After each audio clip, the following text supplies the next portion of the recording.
set to hit right around the Texas-Louisiana border. The Saturday scheduled primetime game, Tennessee-LSU, has been moved. That decision coming about 2 hours ago. So college football primetime presented by Polaroid moves to ESPN2 Monday night, 7:30 Eastern. Stay tuned for the adjustments in the schedule. 4th and 1. Utah will go for it.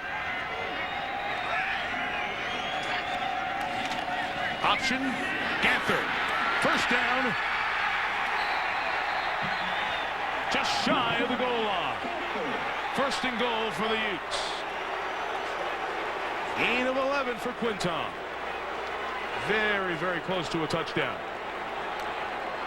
Interesting call, Mike, on 4th down, and I like that it was a freeze call at the beginning of the play. Hard count. The hard count, he's trying to get the linebackers to tip their hand. Right here, boom. Now he knows. And he stands up. He goes opposite, which means now we're going to run the option to the left based on the way that linebacker moved. Runs it away from the linebacker, gets the play that he wants, and you see Keller was a step late, and that opposite call by the quarterback using that hard count is what set up the big play. I think this might be reviewed. It was very close, as you saw. The officials are going over to conference. There is the replay booth. Always got to watch where that leg behind is to see where he's out of bounds.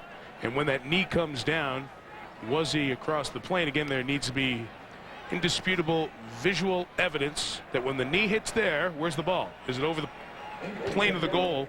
I think that's a brilliant call by that official to be just shy, as he was getting pushed out of bounds as well.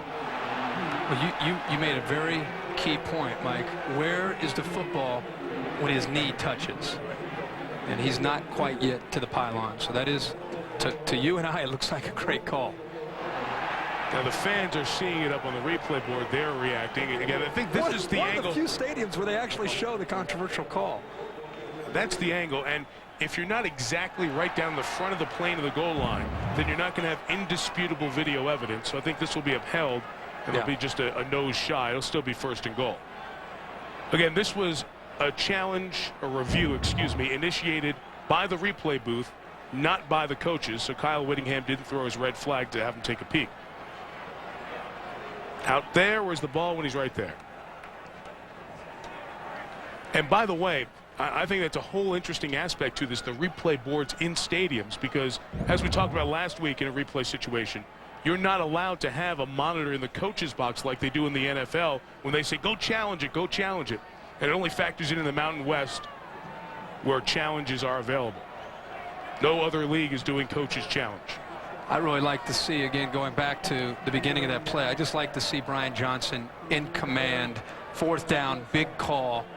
Did a nice hard count to move the defense. Offense sat in there, didn't jump, and then he was able to make the opposite call to run the option the other way. Regardless, it's a first down. Now it's just a matter of whether or not it's a touchdown or on the 1 foot line. After the video review, the call by the official on the field stands. First down, Utah. Well, you're all uptight, Utah fans, and more sensitive after the issues last week in the TCU game. Right. But this was the absolute right call, and a tremendous call by an official getting hit out of bounds. How this Utah offensive line has controlled things for the most part. Just another opportunity to try to push back the Air Force front and get Ganther another touchdown. Or Johnson, who has 2 rushing touchdowns on the night. Yep. Yep, he did get in for his third. They pulled the ball away from Brian Johnson, but after he crossed the plane, 3 rushing touchdowns on the night for the Utah quarterback, who had 2 coming in. When you're getting that kind of surge, why hand it off? I guess, I mean, they're pushing people back, and you have linebackers, you have safeties, everybody crowding up towards the line of scrimmage, but that defensive line right now doesn't have a chance against Utah. Utah's getting lower, their pad level's lower, and they're pushing Air Force around right now up front. Dan Beardall, as Utah has its first lead of the night. It's a lead of 7. Hope somebody can explain to me what those students are doing after each touchdown. It's like a mosh pit. I don't. It's not like they're throwing a football. They're just kind of jumping on each other right after the scores. 21-14 as Brian Johnson, the sophomore out of Baytown, Texas, runs in his 3rd touchdown of the night. mentioned Baytown down by the Houston area, so I'm sure Brian very concerned about how his parents and his family and everyone else are doing, as so many people in that Houston metro area escape as they watch the path of Hurricane Rita. And a similar situation watching on SportsCenter with the starter for the Astros today as well, from a Gulf town down in the Houston area. Air Force always runs it well. They're doing that tonight. 102 rushing yards in the first 25 minutes of this game, and a couple of touchdowns for Ryan Williams, a Texan who is the backup fullback. Meantime, Brian Johnson, the sophomore quarterback from Baytown, Texas, he's only missed on one pass. He's thrown it for 101 yards. He's run it for 34 yards and 3 scores. That would be your game track to this point. 21-14. Return just to the 20-yard line. And let's check with Reese Davis in the studio. Reese. All right, Mike, coming up on the Pontiac Performance Halftime Report, Mark May and Desmond Howard are here. We'll visit with Les Miles, LSU coach, as you mentioned, that game being moved to Monday night against Tennessee. We'll also have the Pontiac game-changing performance and get you up to date on the wild card race. And I'll tell you how important special teams will play a part in the LSU-Tennessee game. I'm going to talk about Les Miles and his resolve. Les Miles, talk about all they've been through, Mike, when we come see you at halftime. All right, Reese with the 1980 Outland winner, the 1991 Heisman winner there in the studio. What's my tribe doing? They're still in the mix, aren't they? Ball on the ground. It's loose. On the option of mistake, recovered by Utah. Eric Weddle, who gave up the last turnover on the punt, comes up with a big one here for the Utes.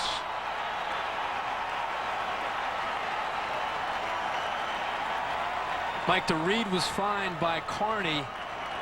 Once he makes the pitch actually is too far in front of McCarthy. McCarthy would have had to make a pretty good catch here. It's a great read, but the ball's in front. I mean, you look at it and you think McCarthy maybe has his hands on it. Maybe we'll be able to see it here perfectly. The read is fine by Carney. He comes down the line. Utah, by the way, defended it perfectly. McCarthy should at least hold on to the football. I think he might have looked up at Weddle, realizing he was about to get blown up, lost his concentration on the football. Golden opportunity for Johnson and the Utes to the end zone. Touchdown, Travis Latondras.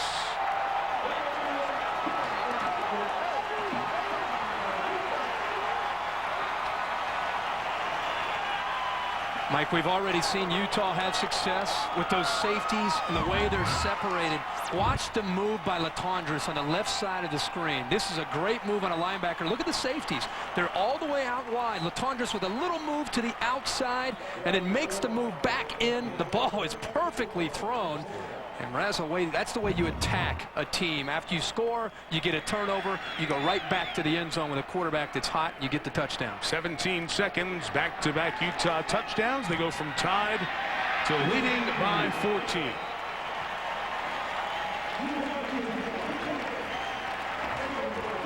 Utah has scored the last 21 points. Take advantage of the turnover right away. 3 rushing touchdowns. Now a touchdown toss for the sophomore Brian Johnson. Why do great student athletes come to the Mountain West? Is it for the hiking? Is it for the climbing?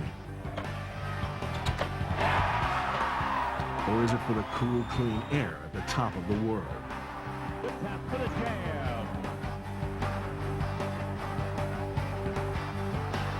The Mountain West Conference, above the rest.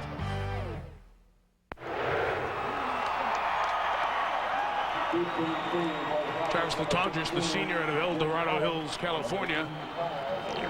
One of those relentless football fanatic grinder type players that are the glue of a program. And he comes up with that touchdown there to make it 28-14. Ben Vromans had back-to-back kickoffs here for the Utes. That one, I don't know if it was out of bounds. Nope, it did cross the pylon, so it's a touchback. And Air Force will take over at the 20. The freshman without a name on his jersey. Oh, you ready? Yeah, you got it. Maybe the equipment man I told you. You got to be nice to him. Well, he's trying to make a name for himself. that helps. There you go. That's touchback, get that maybe half the name on there. Keep kicking them deep. This is huge. 4 minutes and 48 seconds to go. Air Force cannot panic and just start to throw the football. They've got to stick to their game plan and be able to try to move the ball down the field. They've been able to do it twice already, a long drive. Sean Carney keeps it, gains about 6 yards. Weddle and Spencer Toon make the tackle. Sean Carney did something that is very rare at Air Force. He came in as a freshman and became the quarterback. It doesn't happen because of so many reasons. One, the experience you need to run this offense. He wasn't coming out of a pure triple option offense, so he had that hurdle. And then the difficult adjustment that a young man has when he comes to the academy as a cadet, and what happens to him before he comes down to the football practice field for the first time. And to his friend, the fullback, Jacoby Kendrick, who was able to get the first down there as Utah tries to mount a drive. When you are a cadet and you're a freshman and you come in, you have about 10 days of orientation in July, and then you have a month of basic training, and as they call it, you go up to the hills. As a matter of fact, there's a story that we were told about former kicker Joe Wood, who was a linebacker at 235 pounds, went up to basic training, came back down the hill at 195 pounds. He became the kicker, and a very good kicker. Basic training is tough, but Carney survived it last year. And he pitched there to Chad Hall to the 40. Aaron, we enjoyed visiting with Sean yesterday. And talking more about Sean Carney, he told us he is living out his dream, especially when he was told all his life he was too small to play. He says he's a lot more confident, a lot more comfortable this season. He spent the summer actually practicing his craft with his older brother, Mark, who coincidentally is a quarterbacks coach at the University of Richmond, guys. And Sean said he may end up being in football. Kirk, he's one of those Ohio kids from North Olmsted. Yeah, North Olmsted, and played at Cleveland St. Ed, a great program in Ohio. 2nd and 3, run for the fullbacks, the first down up to the 45-yard line. One thing I like so far, taking their time. Remember, this drive started with 4 minutes and 48 seconds to go. First down's going to stop the clock, but they're getting back to the fullback. The fullback is between Kendrick and Ryan Williams. That's been the key for Air Force. That's where they've had the most success. I like the fact they're trying to get back to the fullback and then see if that can set up some other aspects of this option attack. Carney to throw. The one-man route is hauled in. A juggling catch by Jason Brown. At 6'4", he's got a half foot on the corner, Ryan Smith, and took advantage of it right there. You know what? But it doesn't matter because Ryan Smith has faced bigger receivers and is a great corner. Ryan Smith is one of the better corners that you're going to see because of the system that Utah runs. They say, we're going to leave you on an island. We believe in you. You're going to make plays. He's in perfect position, but Brown, the adjustment, the focus, the concentration to make that catch, very big play at this point for Air Force. Gain of 27 from the 28. Justin Hengley. Very close to a first down with a terrific drive. The reason I bring up the athletic ability, you're exactly right about covered. He has at 6'4" the athletic ability to go up as well. He can go win balls in the air, and he has that mentality. What I'm saying is, you're exactly right, Mike. What I'm saying is, you have to realize not only the acrobat catch, but the guy that he's going up and over is one of the better corners that you're going to see. And he plays man-to-man coverage, not just tonight, but all the time. He is a really gifted player for only being a sophomore. Brown went right over him. And the difference is Air Force can go after that now because they've got a guy who can throw it. Almost broken by the fullback, Kendrick. Jacoby takes it down to about the 9-yard line. We'll have 3rd down and 3 coming up. I hate to be repetitive, Mike, but having a fullback that's going to be able to bang into the middle like this, just a midline option. He goes right by Fafita, who was there. He thought he was there. I think he was starting to chase the fullback, but being able to rip that up the middle on 1st and 10 is huge.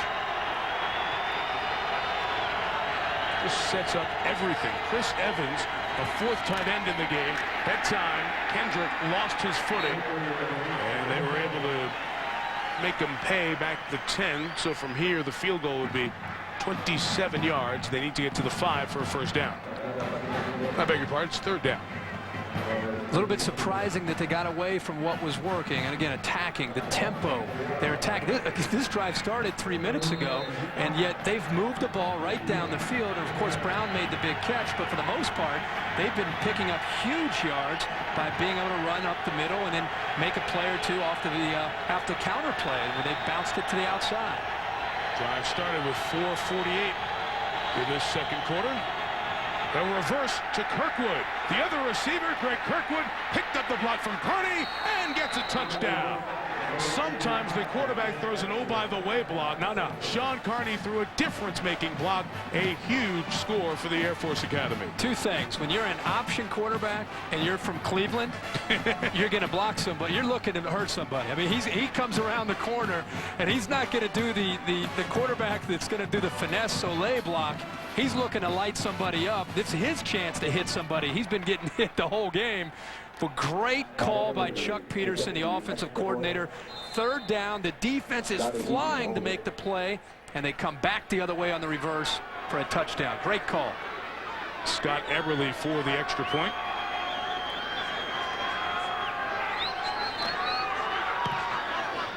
(28-21). Boy, you were right. Huge drive for them, and they responded like clockwork.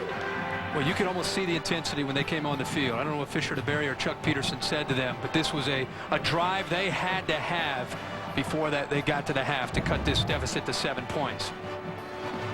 So look at the defense. The defense is flying to stop what they thought might be an option the other way. Carney, the quarterback, bam, on Evans, and then he's able to get the big touchdown there. That was a huge play and a great job by the quarterback getting down low, blowing up Evans, setting up an easy trail for the touchdown.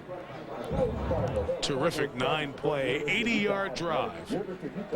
As Sean Carney throws the block that springs Greg Kirkwood back down to Aaron. A big touchdown for Greg Kirkwood. Coincidentally, last time he played Utah, he dislocated his left shoulder. A couple games after that, he hurt his right one, so he spent the offseason in 2 slings. So he's really excited to get back on track out here, guys. Yeah, the dislocated shoulder early, then missing the last 2 games with that right shoulder dislocation. It was the 4th time he's run the ball and the 1st time he scored this year. We've talked a lot tonight about the quarterback and the fullback of Air Force, but their receivers, Jason Brown's made some plays tonight. He's 6'4", and Greg Kirkwood 6'2". I mean, they have some big athletic receivers on this offense. Returned by Castile, snowed under at the 15-yard line by Adam Zanotti. He's the guy who got pushed by the back judge out of the pile on that fumble earlier on. Lots of entertainment here in the first half, and undoubtedly at halftime with the Pontiac Performance halftime report. Reese Davis, Mark May, Desmond Howard standing by in the studio. If you're on the West Coast and just coming in from work, the LSU-Tennessee game scheduled for Saturday has been postponed because of Hurricane Rita. Will be played Monday night, ESPN2, 7:30 Eastern. Hang through. Les Miles going to join the guys live on that Pontiac Performance halftime report. Well, what a month it's been for Les.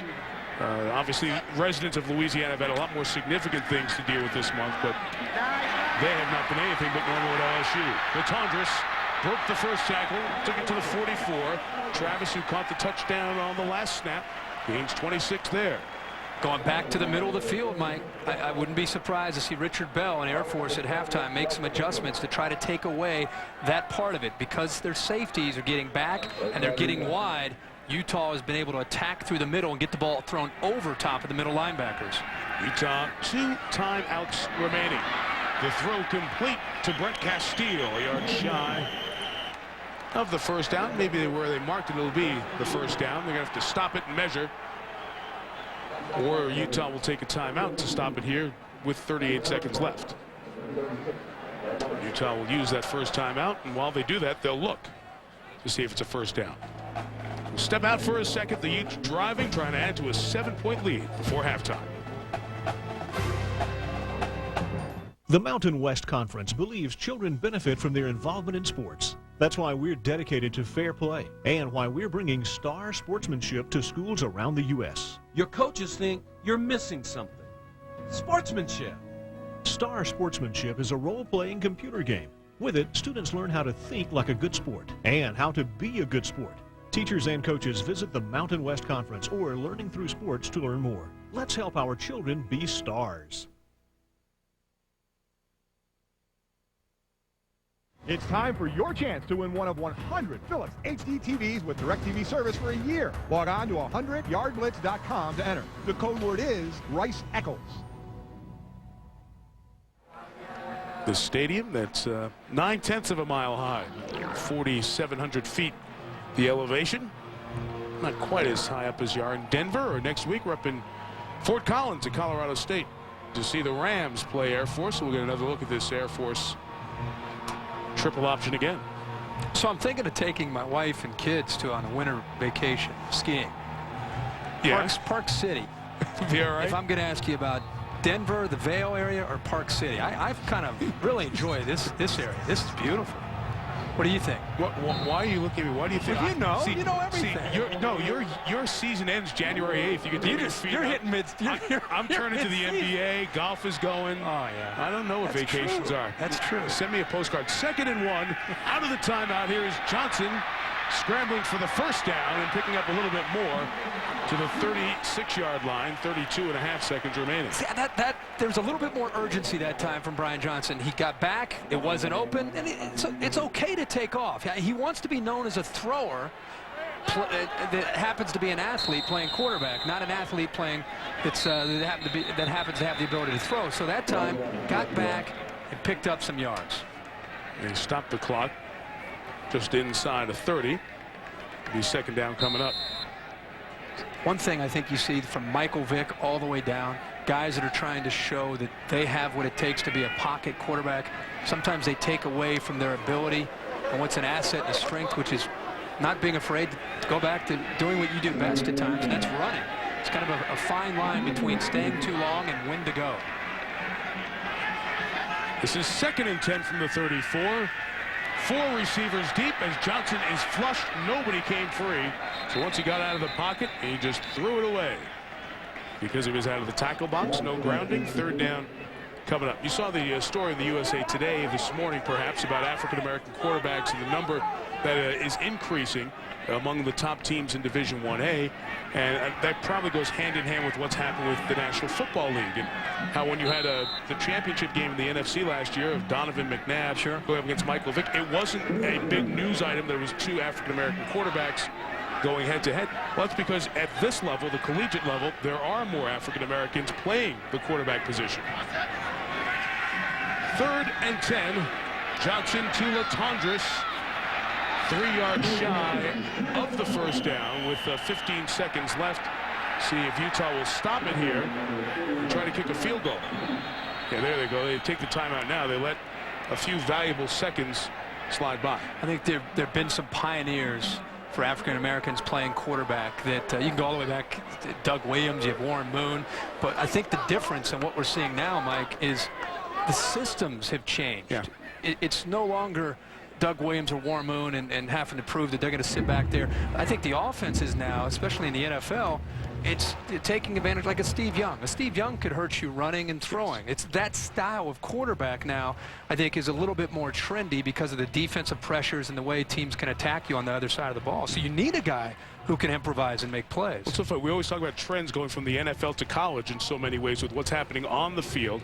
I think that's a trend with personnel where you see going from college to the pros, and the people who talk about the lack of African-American head coaches in college football, it's because there's a lack of African-American coordinators. Right. Once there are more coordinators, then you'll have people who certainly are experienced in the leadership position and ready to take that next step as head coaches. So when you say, boy, the numbers are down and it's a shame and it shouldn't be that way, it's not representative of the number of people who play the game, look back at the coordinator jobs, and that's where it has to build so it grows. Well, how do you become a coordinator?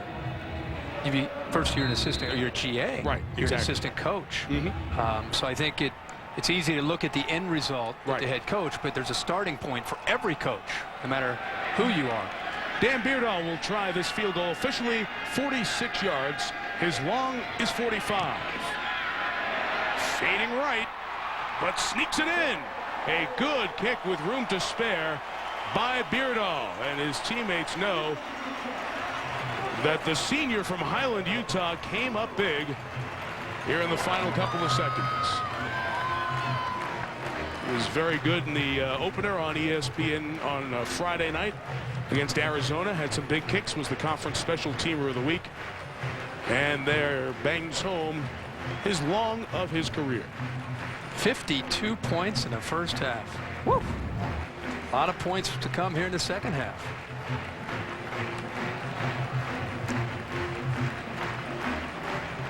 Three more right there. Would have been good from 50. Yep. Plenty of distance. May have been good from 54, as a matter of fact. We had 502 12 yards and 52 points in a very action-packed Mountain West first half.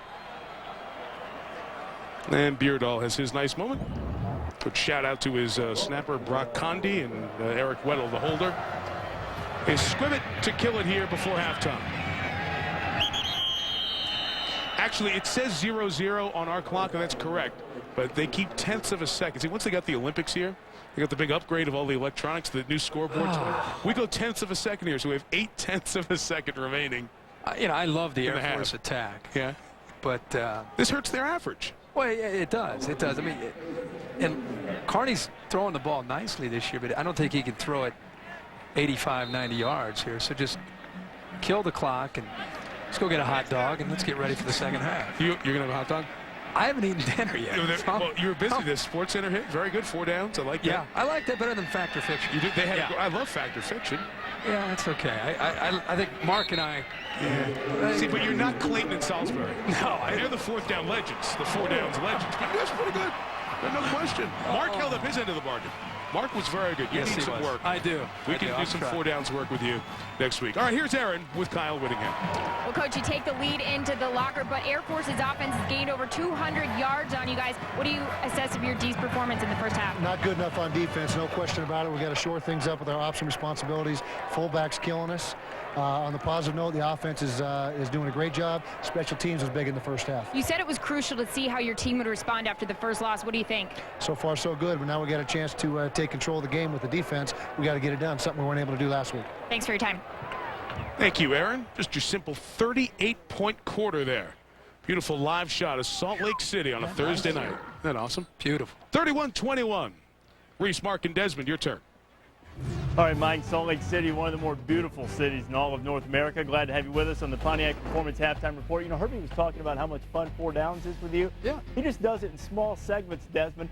I live 4 downs. Before we get to college football later in this halftime, baseball is rolling, and we're coming down the stretch in pennant races right now, particularly in the wild card races. Desperate times for some teams involved in there, including the Fightins.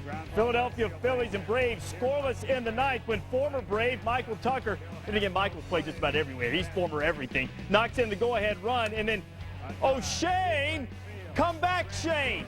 Shane Victorino, a 3-run shot off of Tim Hudson, who was still in there, and the Fightins, happy day, beat the Braves 4-0. Houston and Pittsburgh, Lance Berkman delivering for the Astros. That would be your wild card leading Astros, knocking in Willie Taveras with the go-ahead run.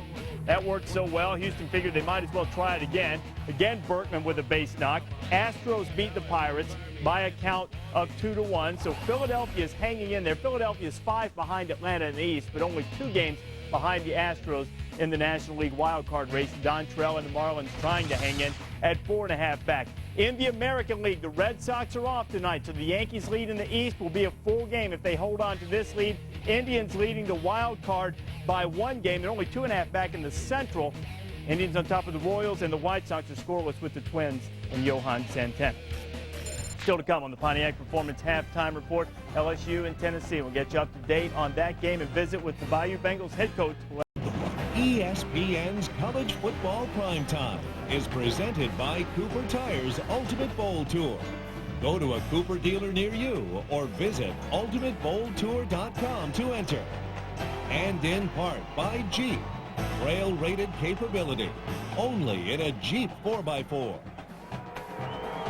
Just a little bit after 6 Mountain Daylight Time, so the fans who are working downtown have come to fill in Rice-Eccles Stadium. 45,000 capacity, and the Muss, the mighty Utah student section. These fans who are students here who've been very supportive of the team during this great run over the last couple of years. They were here a couple hours before kickoff today. Touchdown to the first drive. Let's see what Utah can do in its second. Quinton Ganther busted through the middle for 13 yards on another first down. Well, we saw Utah's defense make some adjustments against the Air Force offense in the second drive and forced a punt. And Air Force and Richard Bell, their defensive coordinators, they're going to have to come up with some of the same answers, because right now you have an Air Force defense that is spread out. Well, I want you to see when they go with a 3-man defensive line how far they are spread out. And Brian Johnson is doing a great job of getting pre-snap reads and making calls at the line of scrimmage to go with what he wants to go with. Here's Johnson over the middle, little high, and Latondras couldn't pull it in front of Bobby Giannini, the very busy free safety. Kirk, you talked about pre-snap reads. The offensive coordinator for Utah, Andy Ludwig, was telling us yesterday that when looking back at the tape from game 1, that's something Johnson could, or the last game, something Johnson could have done better. More pre-snap reads, and saying this isn't going to be available with what they're doing defensively would have given him less options once the snap came to him. I think that's a big part of this attack with Andy Ludwig and what he's doing now in his first year as an offensive coordinator, is he wants to eliminate a lot of those pre-snap reads and a lot of the options. Makes it much easier for Johnson to make reads. 2nd and 10. That one to Castile, and the freshman Brent Castile will be 3 yards shy of the first down at the 40. Nelson Mitchell comes up with a tackle of 3rd and 3 ahead. What does that mean? Because the quarterback has to make so many reads in this offense? Yeah, there's so many different reads for the quarterback, and not only checking to the right play, but based on what you see as a pre-snap before the ball's in play, you're able to eliminate certain plays and certain reads, and it makes it that much easier once the ball is snapped to actually go about your business and what you have to do. Last week, Mike, Brian really struggled with eliminating some of those reads, so I think his head was spinning a little bit, and he was a little bit overmatched for the first time as a true sophomore. Injury for Air Force, and this would be a tough injury. Overton Spence, their only experienced linebacker, the defensive coordinator who Kirk mentioned earlier, Richard Bell, as you watch Spence slowly limp off, he said he is a guy who really has become a leadership person on this team. After some off-the-field issues this past year, he has emerged comfortably into a leadership role on and off the field for this Air Force defense. Officially, it's 3rd and a long 2. Needing to get to the 37. Johnson keeping, trying to squeeze through the opening, but the ball pulled out by Air Force. Let's see if Johnson was down.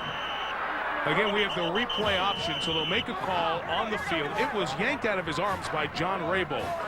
So once the call is made, they'll have the option. They'll have the option. They'll say no fumble, 4th down. All right.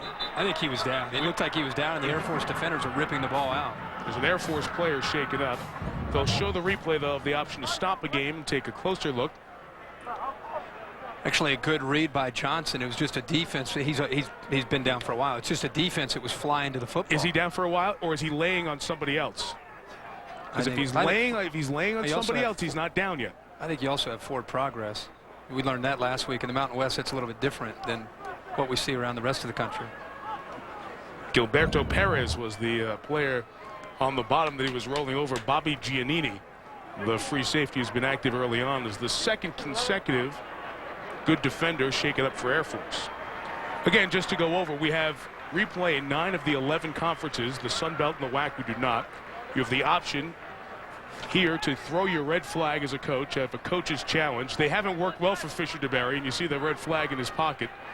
So he's probably going to be a little more hesitant. Did you bring your red flag? No, I left the red flag. I heard from lots of my friends who were worried that I was making a bad fashion statement last week. Oh, okay. So I thought it looked great. You left it in Fort Worth, huh? Yeah. Actually, they came back and took it. They were very upset that we didn't hand it back right after the game. So here's the punt by Sakota.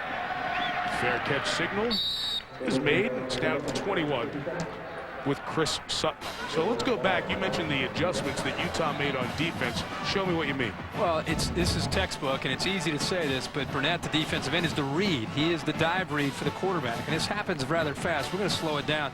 Once he comes down, you can see he takes the fullback away. Quarterback's now going to take it to the next level. And once he's taken away, obviously he pitches it. But look at Eric Weddle, the free safety, coming right into position. It was bang, bang, bang. Somebody has to take the dive, somebody takes the quarterback, and somebody needs to be there to take the pitch. When you get that good, Air Force typically is now going to go to play action to try to make you pay for that by filling the alley too quickly.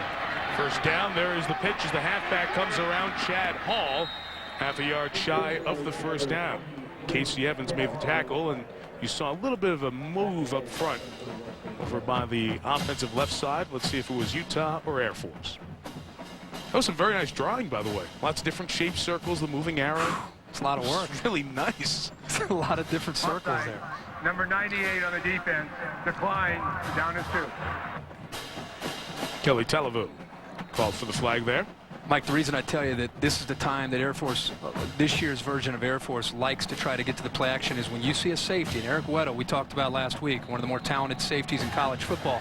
His assignment this week is to come up and fill the alley on either the quarterback or the pitchman, depending on his assignment. When you see a safety upstairs, and I'm an Air Force coach, and I see him coming up so fast, that's usually when you're going to get a call back downstairs to say, let's try a little play action and take advantage of the one-on-one matchup with our receiver against their corner who's isolated. So close they have to measure for the first down here. That's why they declined the penalty. It'll be a foot shy, so we'll have second and less than a yard. The Utah defensive coordinator is Gary Anderson. He works so closely with Kyle Whittingham. Whittingham, the head coach who took over for Urban Meyer, was the defensive coordinator. So they're both in on this together. And Anderson was explaining during the week, along with Kyle Whittingham, that this is a game where Eric Weddle could have 15 tackles or so, as we said in the laps, and that's okay. Usually you're free safety making all those tackles. You're not doing the job up front. But this week, because of those alleys you talked about and adding the extra safety, Weddle is responsible for making a lot of big plays or else plays. If he doesn't make it, the option is a touchdown. He's at 10 yards off the line of scrimmage. I mean, he is in there to stop the run. Kept by the quarterback, Carney. First down to the 45-yard line. Pick up a 14 for Sean Carney, who averages nearly 4 yards per carry. What's so dangerous about assignment football, you always hear assignment football in defending the triple option, is if one guy breaks down, you've got an opening and you've got an opportunity to make a play. This time Brady, 14, right there, has the quarterback and he's there to make the play. He fakes the pitch, cuts underneath, and when Brady misses the tackle, now he's got an opening to pick up a nice gain. Air Force 88 yards rushing and take it to about 90 yards. Look at Ryan Williams, the second fullback, just fighting for yards there as he gets about 4 close to midfield. Ryan Williams started this game. Jacoby Kendrick has that knee injury, and Air Force, it is by the book. Fisher DeBerry's been doing this for over 2 decades. If you don't start the practices during the week, those first couple of practices that are your game plan practices, you don't start in the game. And he's hard and fast with that rule. Kendrick was okay, but that's why he sat out that opening drive, and Williams earned himself some more playing time here. These fullbacks, they've always had great fullbacks at the academy, but these fullbacks, I think, have a little bit more burst, a little bit more of an explosiveness coming out of that backfield that makes it that much tougher, as we talked about, to stop this option. Air Force going to take a timeout there. You saw the numbers. This offense, they've been doing it for a long time. Not a lot has changed, yet they still are incredibly productive in it. All but 1 year here in the Fisher DeBerry run. This has been top 10 in the nation in rushing. That's why it is so impressive. And we'll talk about this as the night goes on. If you know they do it, especially within your league when you see it, why aren't people better at stopping it? Well, while we have a second, our Applebee's hometown hero, Robert Wiscombe. He's the Director of Equipment Operations here. Been a part of this program for over a quarter century, including his time as a student manager here. We go through about 500 pairs of decals in a season. After the helmets are inspected, they put them back in the bag, bring them back here, we load them up on the truck to go over to the stadium.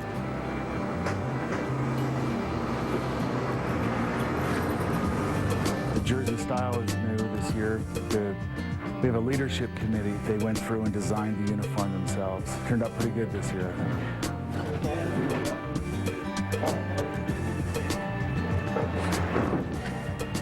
And there he is. These are the guys. And you know, we're going to try and do this as many Thursdays as we can, hopefully every week. The people behind the program.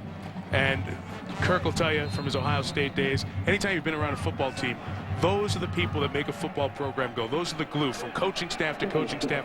Guys like that guy.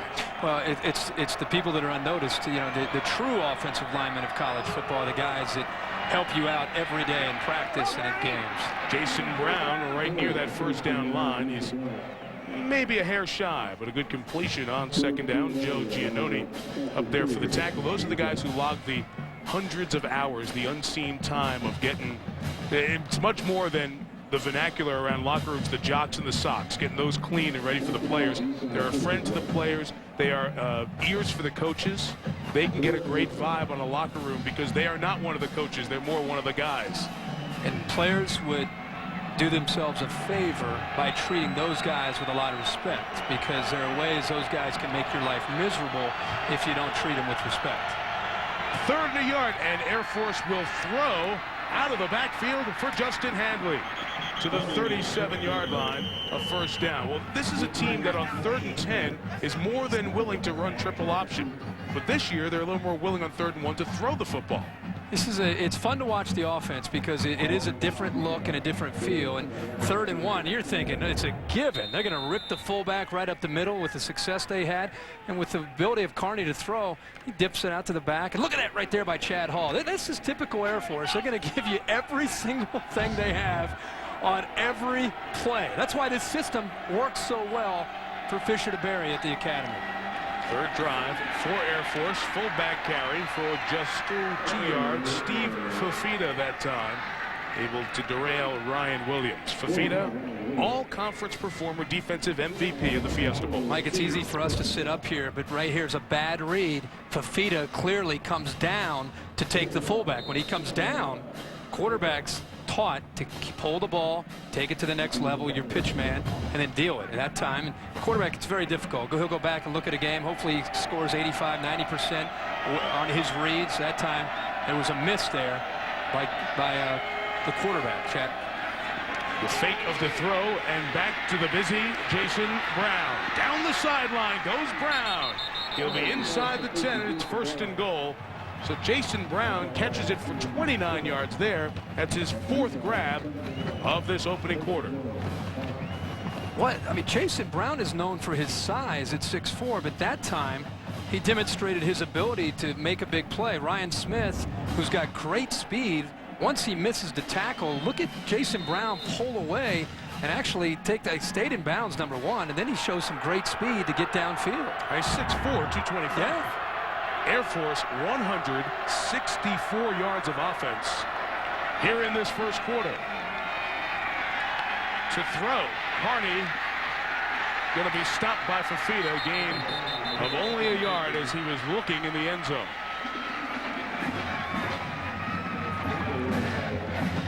Mike, I love the call with the way the momentum of this drive is going. This is something where, again, you're going to have a quarterback at Sean Carney that he would love to have an opportunity. I want you to watch this play right here. Watch the tight end. Right now, right off the fake, you got to be ready to throw the football. And if Sean Carney, he had his head around, I think he might have been looking into the flat there for the back, but he had the tight end open for a touchdown quick. Robert McMenemy, whose only catch this year is a 38-yard touchdown. 2nd and goal for Utah, for Air Force at the Utah 7 when the second quarter begins. All square at 7 after 15 minutes.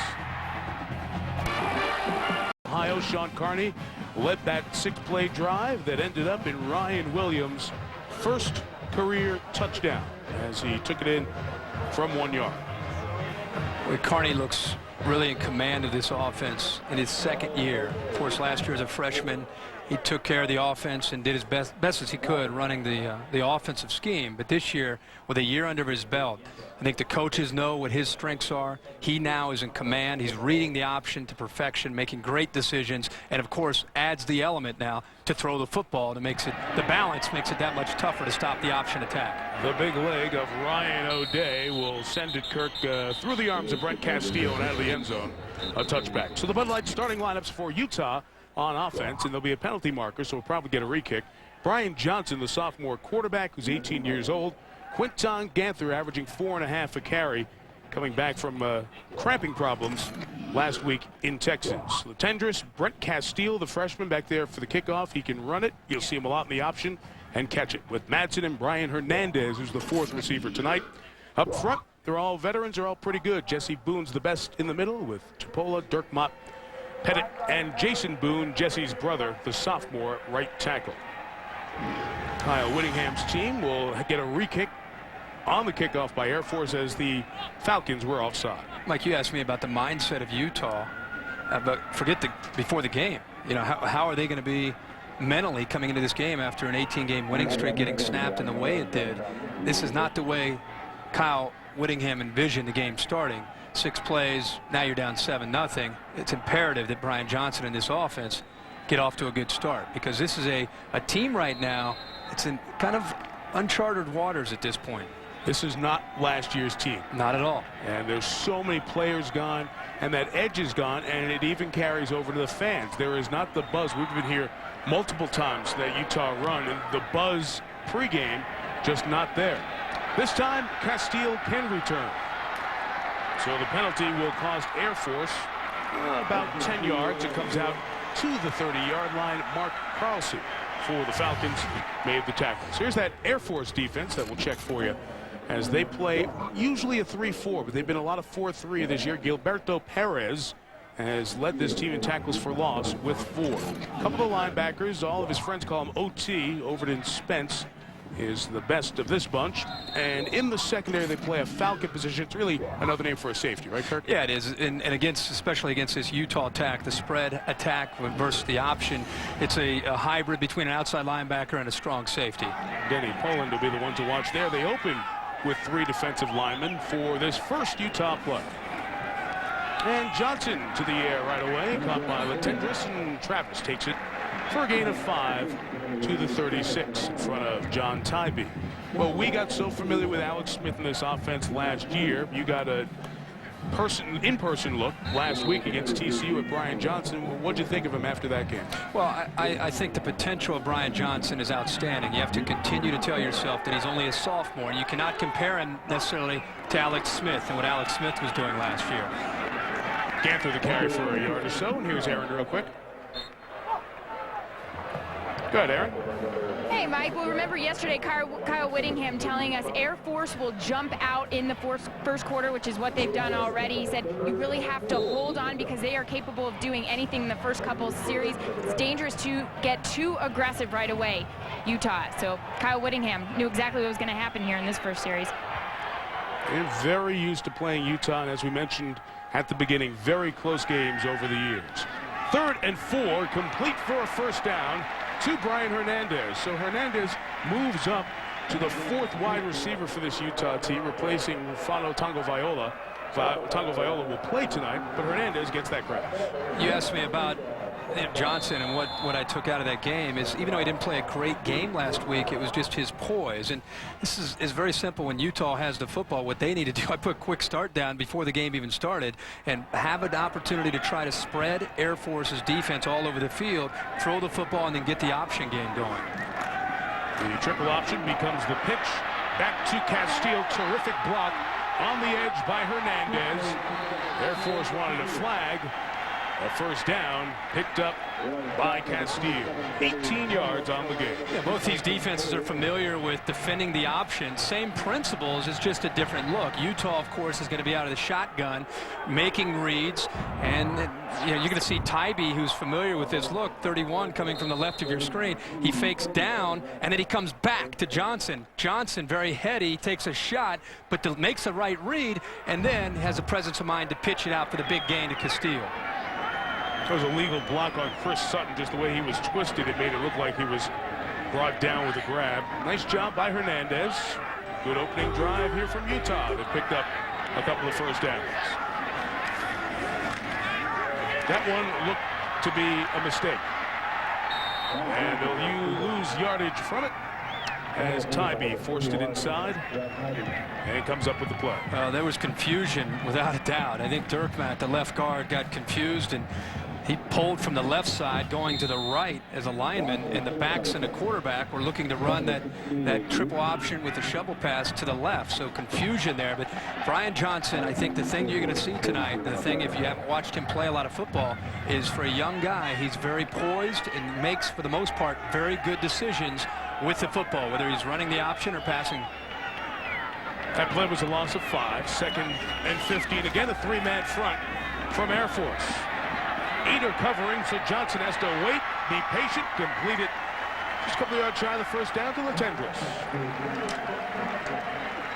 John Rabel in there on the stop.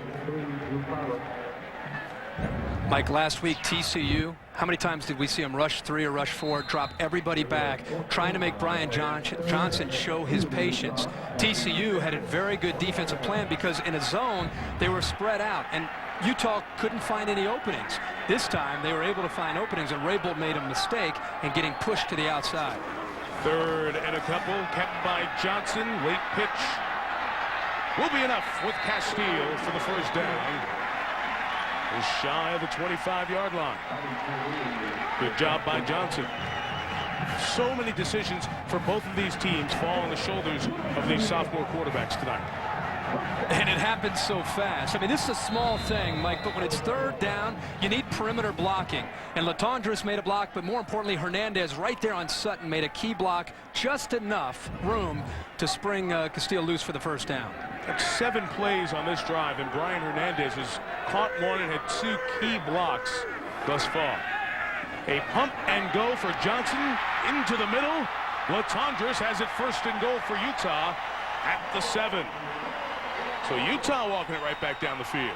What I'm seeing right now is a mismatch with the skilled people of Utah against the Air Force secondary. The athletic ability of the wide receivers and running backs going up against this Air Force secondary, it's night, and the linebackers, it's night and day, the difference. The key is throughout this game is going to be if Johnson has time to throw, he's going to find mismatches to his advantage.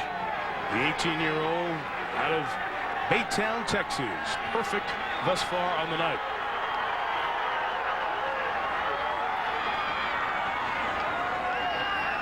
You get a little bit of what he sees. The shovel was taken, pitched to Castile, and it'll lose about a yard. Bobby Giannini, the sophomore out of Illinois, Hawthorne Woods, came up to make the play. We're the Mountain West for 2 teams that played last week. Air Force losing last Thursday night in overtime in Fort Worth to TCU. Or rather, Utah did. Air Force playing on the short week. They played Saturday and lost a heartbreaker to Wyoming. So a little bit of a leg advantage could be in Utah's favor as the night goes on. And if this game is close, and they have been almost every year the last 10 when they've played. Johnson, design run for the quarterback. Inside the 5. And it'll be about a yard and a half shy. Giannini again in on the tackle. Time, Mike, you're right. It was predetermined what Brian Johnson wanted to do with the football. He knew that his speed and the scheme and the way they have the Air Force defense on their heels at this point, and he's going to be able to utilize that athletic ability and try to get to the corner. For all the eye-popping numbers they put up last year, the ability to run was so important. They spread them out for the 11th play of this drive. And they stayed a block on a designed run again.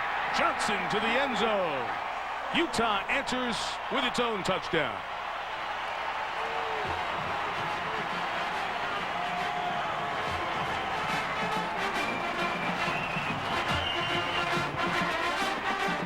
Well, it's pretty obvious that this is the drive that they needed. Nice long drive to be able to get their confidence back and to get the rhythm back in this football game. But what they did there, Mike, throughout the entire drive is they had Air Force guessing as a defense. When they thought maybe they're going to try to run the ball, they were throwing. When they thought they might be throwing, they were running all the way up into that final drive. And that is Utah football, being able to run the football down inside that 10-yard line. That's what separates them from some of these other spread attacks. Dan Beardall, the extra point. 11 plays, 69 yards. All square at 7. ESPN's College Football Primetime. Brought to you by Aflac. Ask about it at work. And Cargill. We collaborate, create, and succeed with our customers. We mentioned the 2002 Winter Olympics were held here. They still have Cauldron Plaza, where that beautiful flame was lit during the 2002 games here in Salt Lake City. What a boon it was for the University of Utah. This Rice-Eccles Stadium was improved and upgraded, hosting the opening and closing ceremonies. They kicked into the end zone for a touchback. And and Air Force will take over at the 20. My guy Herbie's all fired up because this is triple option offense. He ran the triple option in high school, and he's in heaven. So teach us, 101. Well, the most important thing for a quarterback is when he does get to the mesh point is reaching back as far as he can. Now, Air Force has Williams, right, and Kendrick. I got Tirico, and there's no comparison. Come on, let's go. What are you trying to say? Depth. And the quarterback wants to get back as far as he can, which gives him more time with the fullback on his read, what he's looking at. Both guys are kind of reading the same thing. The trick is right here, the mesh point with the fullback. The quarterback needs to be able to pull it if he reads pull, and the fullback needs to keep it if he reads keep. So that is a very tricky area. It takes hours and hours and hours of practice between the quarterback and the fullback. So the relationship's very important. Oh, very, very important. Most important thing to running the option. And there is the fullback, Jacoby Kendrick, with that carry there. Because what people that aren't familiar with the triple option don't realize is the quarterback, even on that play, comes out of the huddle and has no idea who he's going to hand the football off to. Most offenses, the quarterback hands it off, carries out his fake. With this offense, you have got to be able to read the same thing the fullback is reading along with the quarterback. Second down toss going deep downfield for one of the halfbacks, Chad Hall, and the pass there was incomplete. Third down and 8 coming up. So the fullback, he has his hands on the ball as you're going through this. It's kind of a soft squeeze, and if we're reading the defensive tackle right here, Josh Johnston, is trying to, if he squeezes down, I'm going to pull. And if you're trying to pull to say, I want it, we've got an issue. I need the ball because this guy's coming down. So it's a very light squeeze. So I'm either going to give it to you as we go forward. And we're going forward while we're doing this. Going forward, and it happens within a 1/10 of a second, the decision. Both guys have to be on the same page with the read. And if I pull it, now I've got to go read the next guy to be able to pitch it off of him. So it's very, very quick. Takes a cerebral, athletic young man to be able to run this offense like Sean Carney. 3rd and 8 for Carney, who is making this one up. Utah had all the options taken away. Kyle Brady leads the pressure, and Air Force will have to kick it away. And as much as Air Force is talking about this passing attack that they have this year, and they converted on their first drive on a 3rd and 9, realistically, when Air Force gets into 3rd and long, like any other offense, the advantage goes to the defense. And they pin their ears back. This is what happened to Air Force last week against Wyoming, Mike. Wyoming that was able to pin their ears back and get into Sean Carney's face, which completely exposed their lack of ability to pass the ball. Trying to rush a lot of people on one side. This time set up a return for the kick by Heaton. A line drive. Weddle lost it. It is free. Air Force had 2 bodies around the ball when it came out. Let's see if they were able to keep their bodies on it. Like Air Force had it. They had 2 or 3 bodies top of the ball. This is what about the back judge? Greg Wilson, it is Air Force ball. Greg Wilson, the back judge, he just did a press of Adam Zanotti. Get out of here. Falcons recover the mistake, a rare mistake by Eric Weddle. Andy Gray comes up with the recovery. He's checking for a mark. That was probably the best hit of the play there. The ball, and that's a rare mistake by Weddle, but once the ball's loose, it's pretty obvious that Air Force is going to come up with the ball, but you don't see Eric Weddle make very many mistakes like that. There was a good thing that came out of a bad punt. Uh-oh, here we come. Yeah. Gray at the bottom of the pile comes away with it, so Air Force see if they can make this opportunity pay. They go right back to Jacoby Kendrick, the fullback, only for a couple of yards. Now, all 4 turnovers that have been forced this year by the Air Force defense have turned into touchdowns. So a kicking game mistake here is an opportunity for Air Force to keep it going and be the team getting the most out of the mistakes. Now the back judge. You tell me where the best hit is. Back judge comes in right here. Right here. Boom! Get back. Back him up. Control the game. Pickup of 4 on 1st down. 2nd and 6 for the Falcons. It's time the halfbacks involved in the option again, but the first read by Casey Evans, that free safety coming up. Martell Burnett able to force 3rd down. Really like the defense, even though they've given up some points. The concept and what Utah is trying to do to take away the option. If you think about it, it's been the fullback that has hurt this defense up the middle. It hasn't necessarily been big plays on the perimeter. It's been the fullback right up the middle with Ryan Williams and Kendrick. Especially to that right side. Grantham and Weaver have done a nice job blocking on the offensive front for Air Force. 3rd and 5, 3 receivers here. They'll run out of it. with the fullback, and Kelly Talivo comes up with the play that'll force 4th down. Such a good situation for a defense when you are in a moment where you turn it over, you make a mistake in the kicking game, but you're able to get them right back off the field and not let that momentum go against you.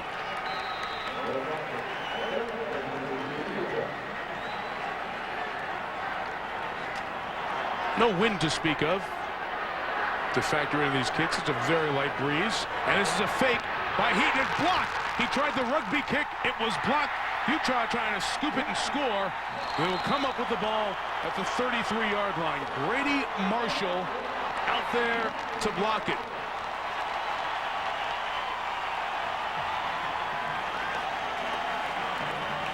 Heaton has the option on these rugby kicks to run and kick it. The reason they went to the rugby kicks was because there was too much pressure. They were having trouble getting kicks off.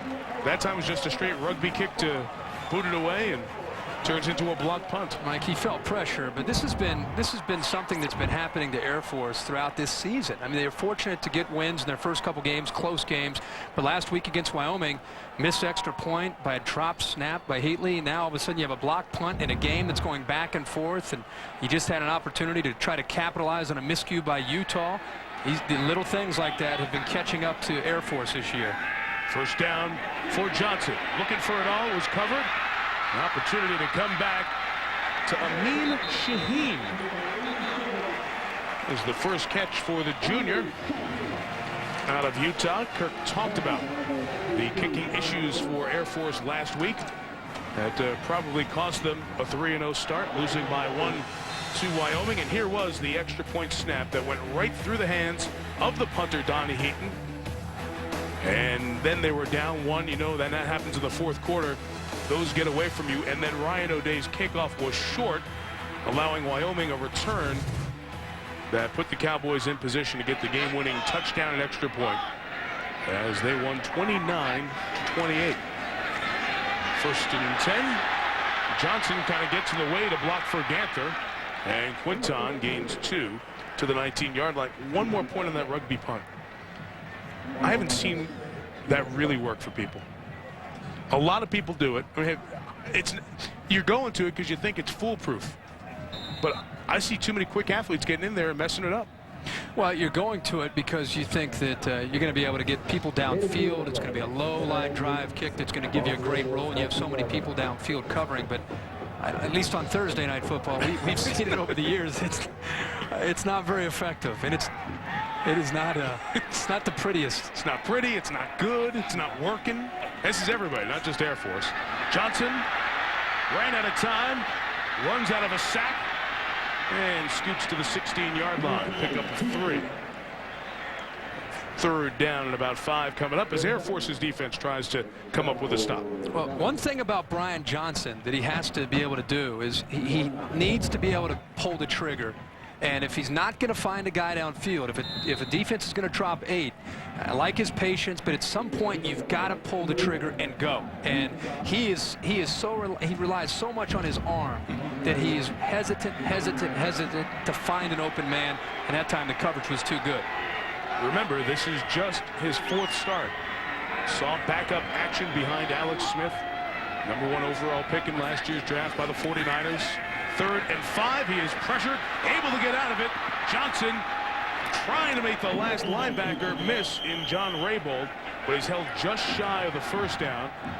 4th and let's see, probably less than a yard, depending on the spot. Mike, this is the first time this game that we've seen Air Force's defense on the attack mode. They're bringing outside linebackers, and that time if Keller would have made a play or Denny Poland would have made a play, they had 2 linebackers there to sack Johnson, but they couldn't come up with the play. I just like that they're attacking, so I'm mixing it up a little bit, trying to put some pressure on a quarterback. Kyle Whittingham's going to take time out. Lip readers could have seen him say, "What do you think, Andy?" Talking to the offensive coordinator on the headsets. They'll have time to talk about it, think about it, and we'll see what they do after this. Bearing down on the Gulf Coast. The Tennessee-LSU game scheduled for Saturday night has been moved to Monday night. It will be on ESPN2 at 7:30 Eastern Time. Baseball's wild card races, and Houston now has a 2-game lead after defeating the Pirates 2-1, up by 2 games as they try to earn a spot in the postseason. Sports Center coming up after the game.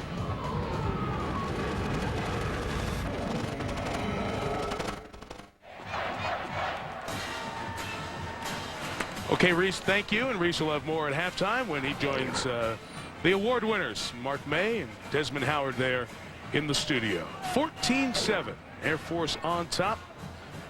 Somebody's going to walk out of here with a second conference loss. And Air Force's offense, Kirk, has been about as good as it has been all year thus far tonight.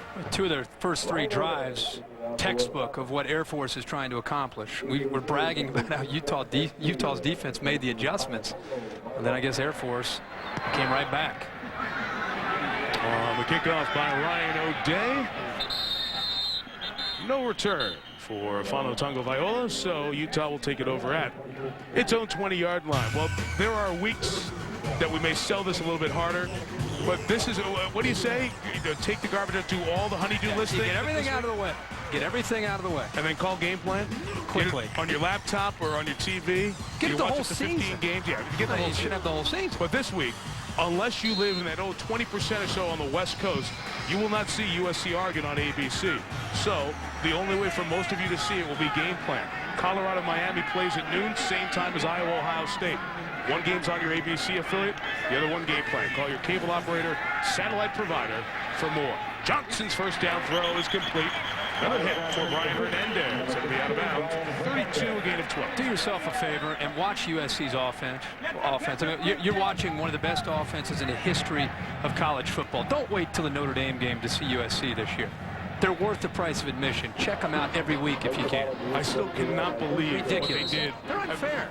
It was hard to find the game on Saturday, but I was lucky enough to be on the West Coast. Oh, there you go. And was able to watch them. It's hard to find them. The first quarter showing was unbelievable. 28 points in 8 plays. Yeah. Against Arkansas, not Arkansas State, real Arkansas. Yeah. Brian Johnson scrambling, with all due respect to Arkansas State. Johnson pushed out of bounds at the 48-yard line. We'll give him 16 on that one, and Utah responding to the Air Force drive. You talked about this. This was unbelievable. I just get so excited watching this guy right here. Number 4, watch the move on the safety. Hit. Goodbye, safety. That's an SEC safety. He just went right by, and by the way, he's leaving everybody. He reminds me so much of Cadillac Williams, but I think with even more power. Then we slip him out of the backfield just for fun, and then Leinart likes to spread the wealth. That's one thing that Matt's very nice about is he spreads it around. Dwayne Jarrett, you talked about it, 4 touchdowns, first 8 plays. Watch him, because somebody said Norm Chow went to the NFL. I think he's at Tennessee now. Yes, a lot of people felt that their offense would really struggle. So they're off to a decent start here these first 2 ball games. So is Utah on this drive. Johnson down the middle for Latondras. Travis Latondras takes it to the 30. That'll be a pickup of 22. So as Kirk said, the advantage for the receivers on the secondary of Air Force being exploited by Utah's offense in this series. One of the ways to exploit a defense that wants to keep their safeties out wide, look how wide the safeties are, is if you have athletic inside receivers, you can get vertical. Latondras right over the linebacker, perfectly thrown by Johnson, and the safeties have to respect the vertical game on the outside, which keeps them away from the middle of the field, and that opened it up beautifully there for Latondras to make a big play. Johnson looks like a different guy this week compared to last week throwing the football. It's time to run now. Quinton Ganther bounces it to the outside. A gain of 13 to the 17, so 4 snaps on this drive. All double-digit gains, and it's moved Utah 63 yards down the field. Like, this also looks like a different running back in Quinton Ganther, who's battling a knee bruise and cramping last week. This is the Ganther that you're used to seeing. Breaking arm tackles, showing the power to get upfield, and very similar to what Air Force needs from their fullback. Utah, with their option attack, they have to get Quinton Ganther going, which opens up the rest of their offense. The senior out of Richmond, California. From the 17, Johnson to Madsen. Another first down inside the 5-yard line. John Madsen with the catch there. Johnson's 7 of 8. And Aaron, he's got some help in the backfield with Quinton Ganther tonight. Kirk, Burke was mentioning all throughout the TCU game that Quinton Ganther looked like he was suffering from cramps. Mike, we talked to him, and he said he had never, ever played in the South before there in Dallas. What was the temperature like? High 80s. It was absolutely humid. He said it was killing him. He couldn't even walk around. He was trying to put all the Gatorade he could in him, but he just couldn't get rid of those cramps. Obviously, glad to be back in his hometown tonight. And Aaron, he is a warrior, so for him to even finish the game, 81 snaps, is pretty remarkable. Shovel pass to Castillo will be the first play on this drive that wasn't an eye-popping gain. Let me just say something right now. The triple option this year from Utah with the shovel pass is just not executing well in the last two games. The linemen get in the way. It's not developing well. Last year this play opened up for so many big plays for Alex Smith, and it's not Brian Johnson's fault. It's just the execution between the backs, the pitch relationship underneath, the guard getting pushed back into the shovel pass. It just is not working. From the 5, designed run for Johnson right to the goal line. I think he might be shy. The line judge sprinting in to see where the ball is. Looks like we'll have third down coming up. I think that's the correct call. Mike, what is working for Utah is the line. This was their Achilles heel last week. They were very disappointed with themselves because they did not control the line of scrimmage against Gary Patterson and TCU. So far, and what we've seen in the first half is this line is reasserting themselves and pushing back. Keep in mind, the strength of the Air Force defense is their front. They're big and they're strong. And right now, they're on their heels getting pushed back. Johnson looking for space, and on second effort, he's in the end zone for his second touchdown run of the night. Chad Jacobs in the tight end makes the block.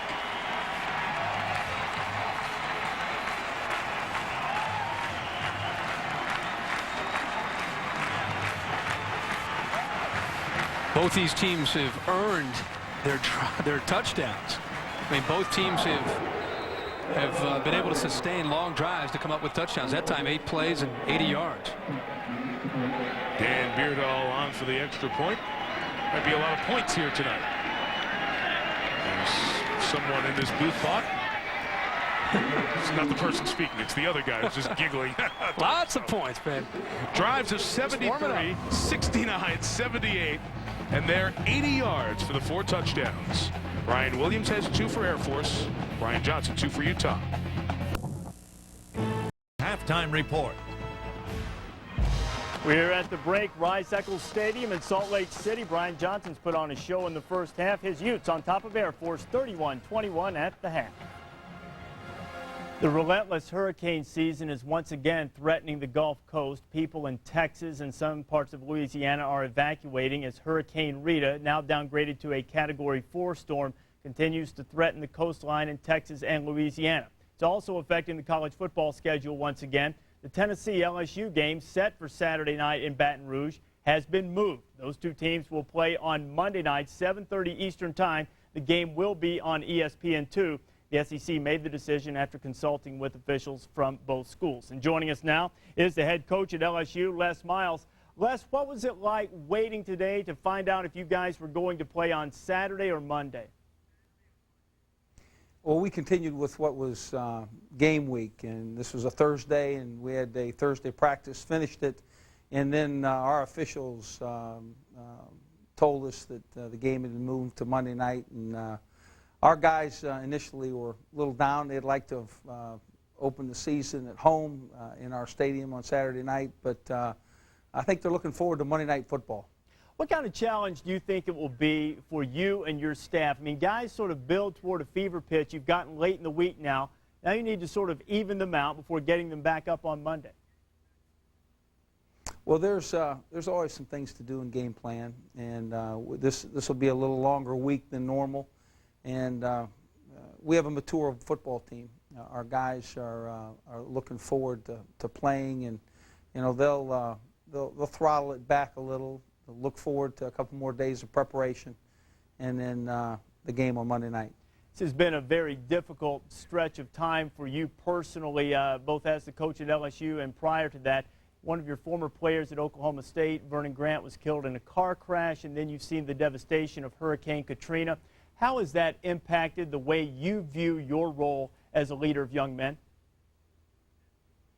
Well, I think that you know, football coach wears a bunch of different hats, and certainly compassion and understanding the what's going on, the real life experiences that your players are having are important. And I don't think that I certainly have done anything that anybody else wouldn't have done. I think that you know, you listen to your players and they tell you what they need.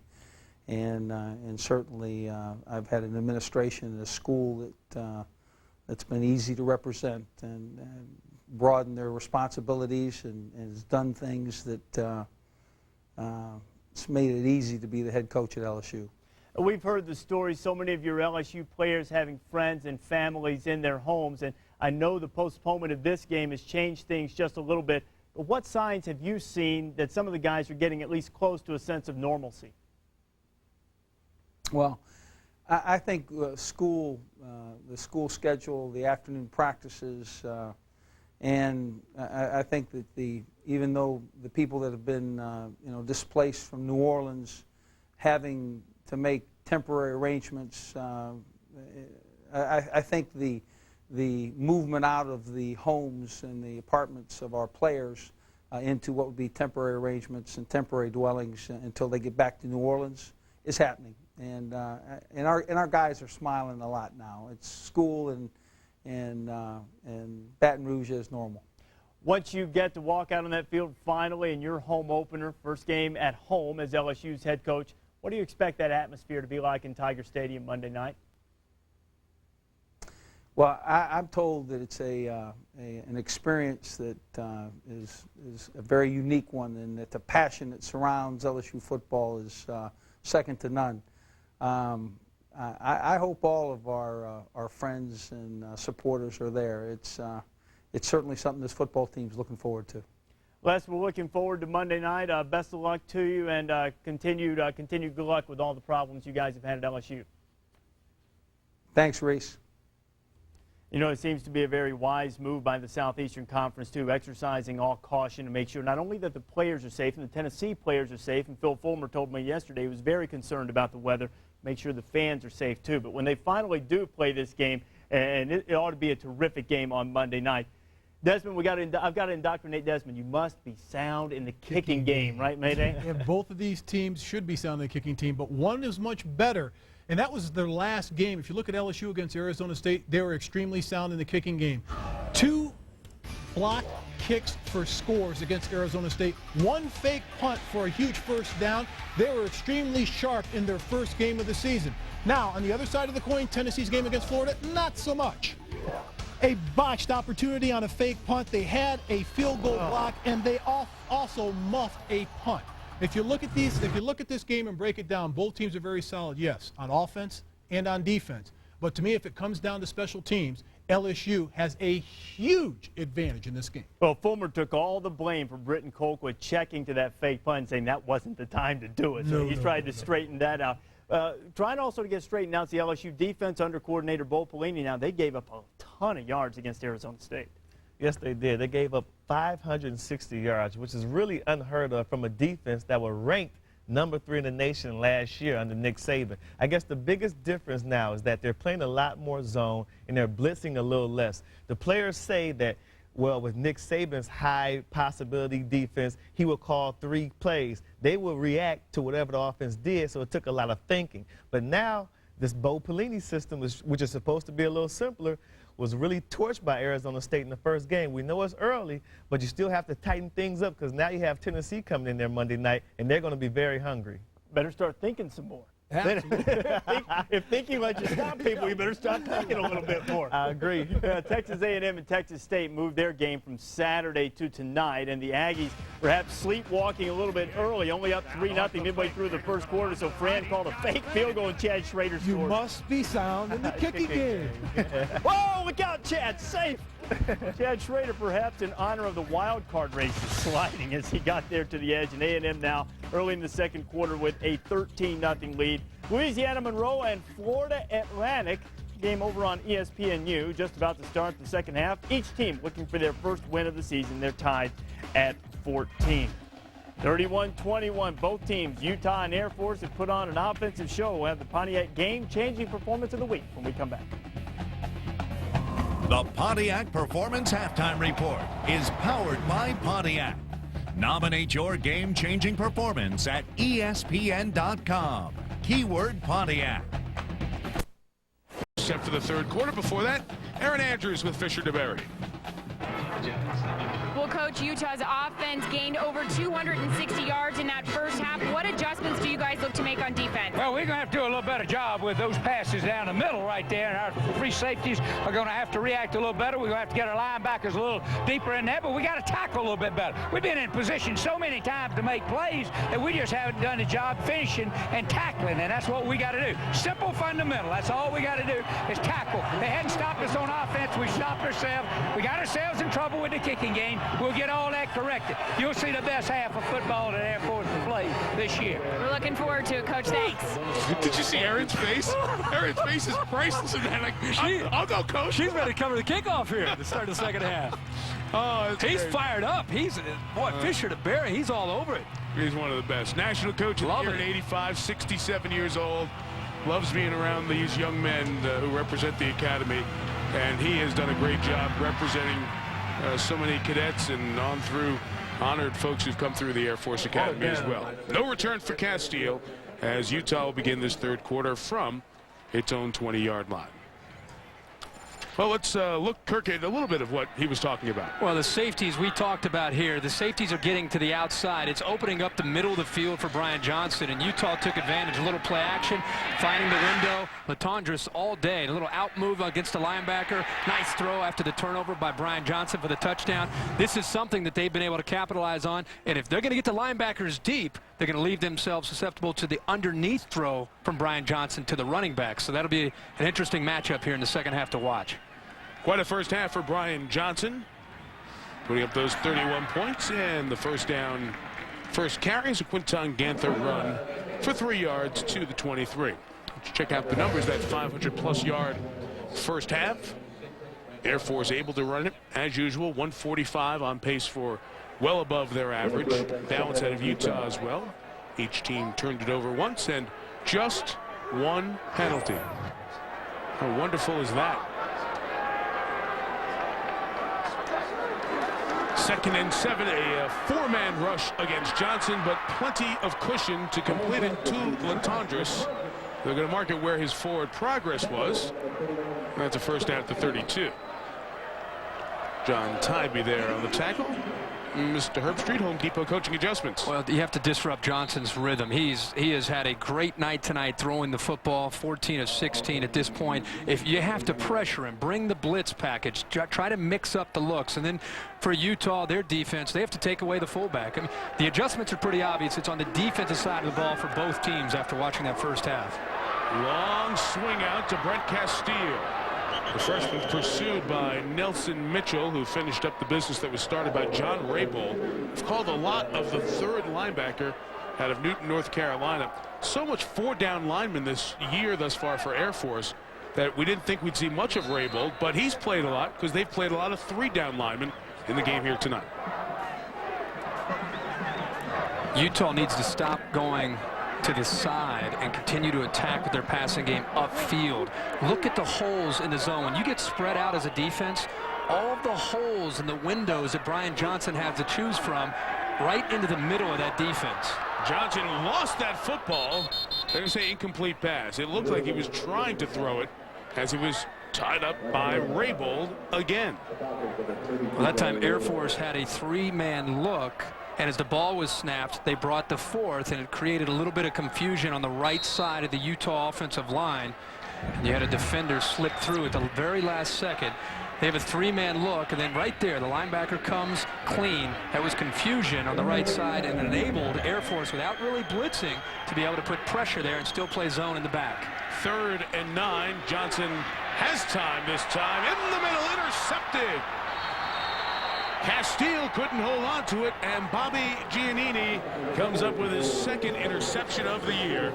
And Air Force does the job to stem the momentum with its defense. Well, Mike, Utah gave Air Force a play there because the routes cleared open the middle once again. Look at the opening through the middle.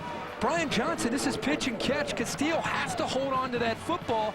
It's an interception for Air Force, but again, Utah with an opportunity to continue to convert passes through the middle of that Air Force defense. They caught a break there.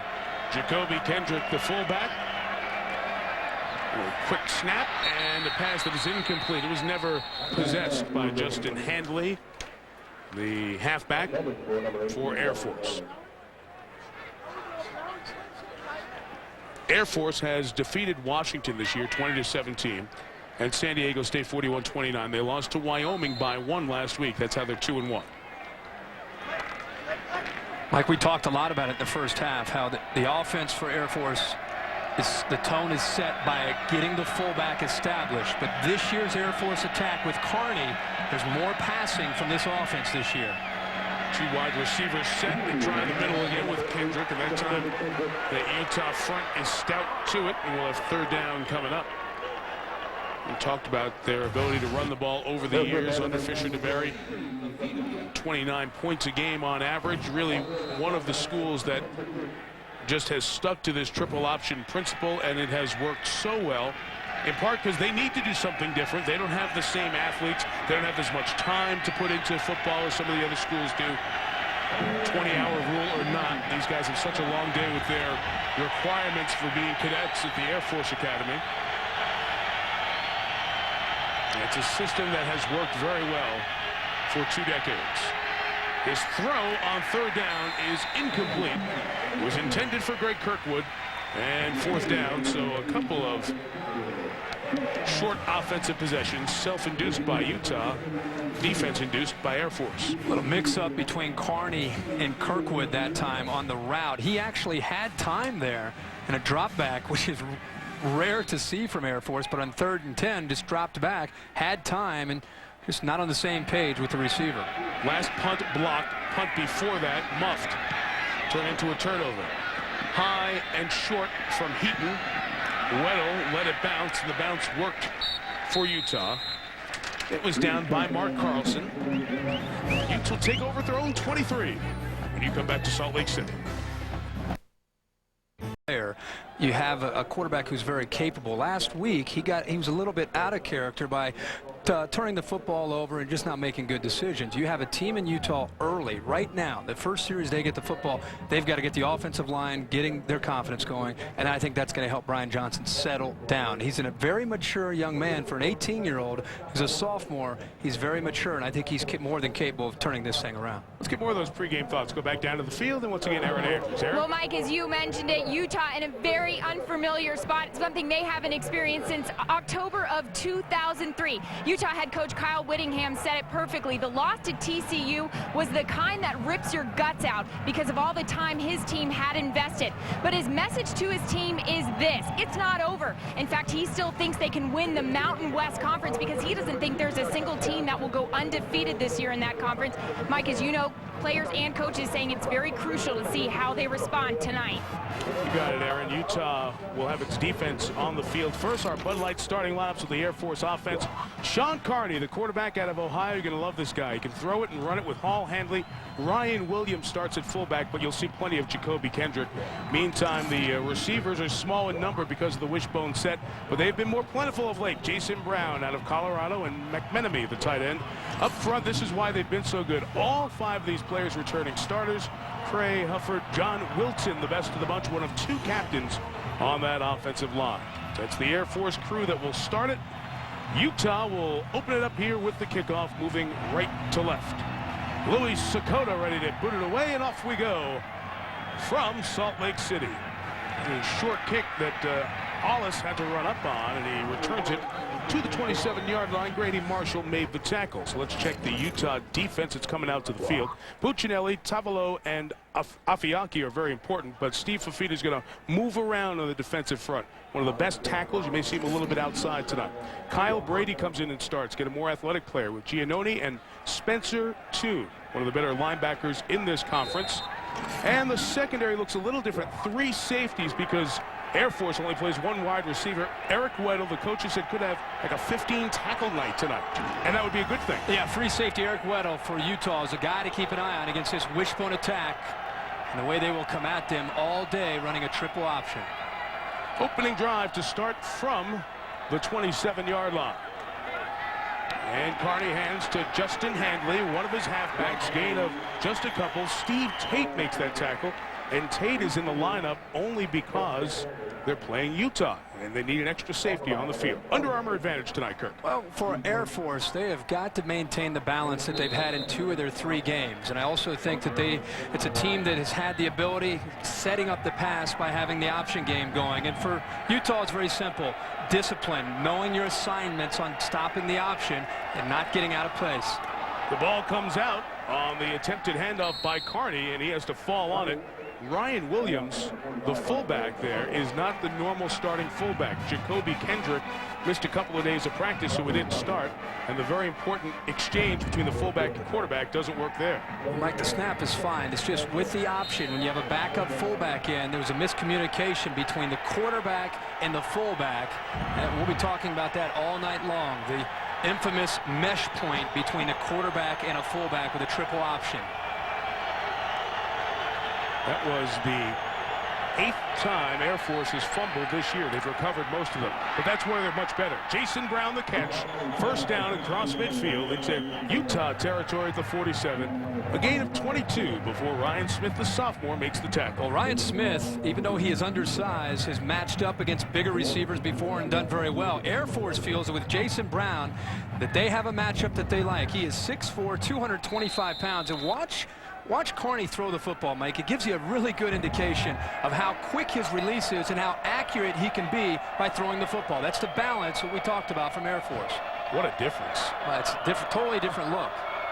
Here's a great look at the triple option. The quarterback handed it to the fullback, and Ryan Williams, the sophomore out of Dallas, Texas, rolls forward. A gain of 11. First down. John Wilton, the center, paved the way with a nice block.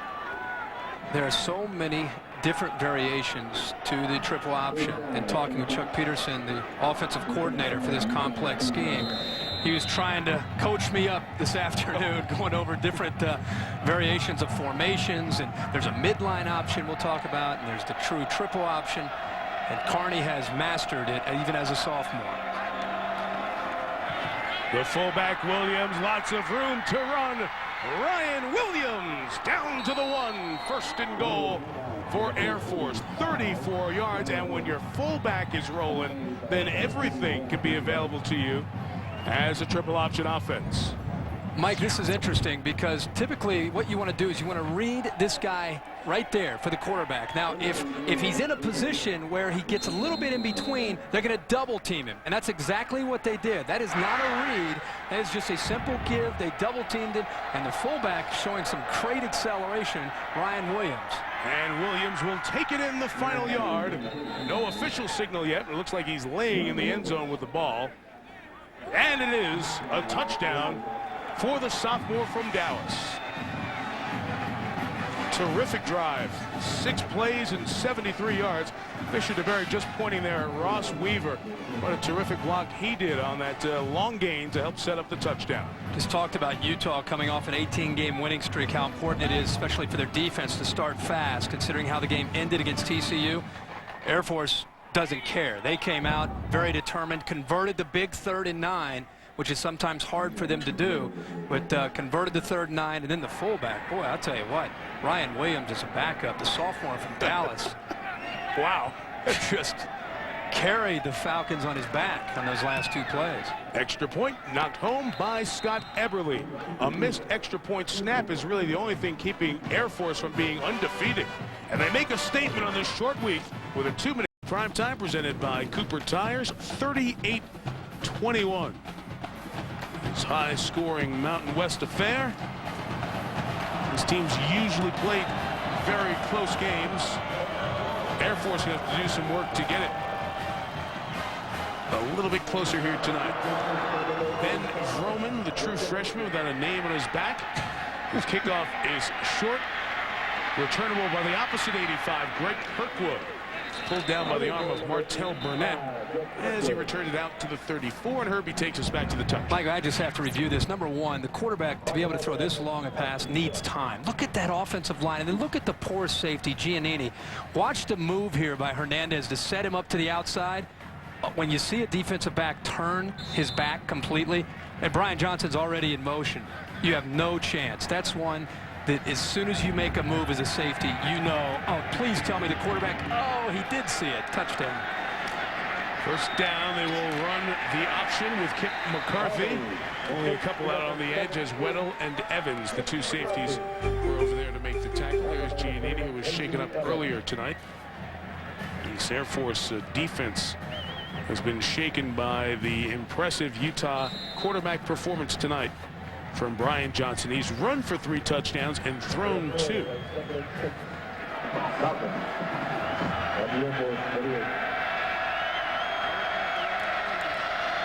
Second and 8, a keep by Sean Carney, who is met in the hole by Grady Marshall. Marshall got the start against Arizona, lost the starting job. So when he gets on the field, he wants to make an impact, and he forces 3rd down there. How often do you see when an offense scores and all of a sudden you see the defense flying around at a different level, but the fullback getting in 10 minutes to go in the 3rd quarter, you can't get away from the importance of being able to establish those fullbacks, Kendrick and Williams, and setting up the other aspects. That's what the Air Force was able to do in the first half. And that's what they'll have to continue to do, even though they're down at this point. 3rd down. The toss is well played again. The assignment football after that first drive, the first couple of drives, has been very good from Utah. Eric Weddle forces the punt. Eric Weddle's job tonight, make sure he's reading, run, and then react and fill the alley. The quarterback is taken away by Burnett, and there is Eric Weddle. We've been saying it all night long. He turns the play back in to where the rest of the defense is. That was a big series there for Utah's defense. Heaton to kick it.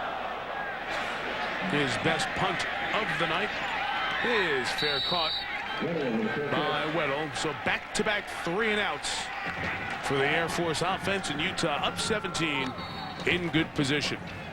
Well, a win against Air Force started an 18-game winning streak for Utah that came to an end a week ago tonight in Fort Worth, losing to TCU. For some of the key players on this Utah team, like the quarterback Brian Johnson and the running back Quinton Ganther, it's the first time they've ever lost as Utah Utes. The 18-game win streak through the great season last year, number 4 in the nation, won the Tostitos Fiesta Bowl over Pittsburgh. Kyle Whittingham, the first-year head coach, had to be in a bounce-back situation for his first time as the leader of this team. So far, so good. Utah leading by 17. Johnson in trouble that time, and he's brought down. John Raybould continues to be the defensive performer of the night for Air Force. Raybould went right through Quinton Ganther, who was trying to set up in pass protection. And that, a lot of times in this system, if a running back is evaluated, one of the most important things for Ganther or anybody else is how is he doing pass protection? Is he able to pick up the end? Is he able to pick up the linebacker? For the most part, Ganther does a great job. At that time, Raybould went right through him and finally put some pressure on Brian Johnson. I'm surprised the Air Force has continued to rush 3 or 4 and not try to bring some more blitzes to try to disrupt his rhythm and his timing. Johnson will take a timeout here. That's the reason Ganther played through his injuries last week. The other running backs aren't as good in pass protection. It's important with a young quarterback like Johnson. Opening drive on this spectacular evening in Salt Lake City. Temperature in the 70s. As we get close to kickoff here tonight. Should stay there the rest of the night. So good productivity, almost 3rd downs led by Johnson. It's a 7-7 game. And the return for Air Force from Ollis. He takes it out to the 28-yard line. Well, as Reese told you at the very top of the broadcast with Mark and Desmond back in the studio, because of Hurricane Rita heading towards the Louisiana-Texas border, our college football primetime presented by Polaroid will move. Instead of Saturday night, Monday night, 7:30 Eastern, over on ESPN2.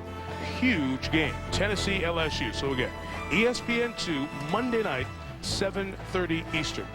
And it goes without saying, our thoughts with all of our friends back in the Texas, Louisiana area. Another set of headaches to deal with.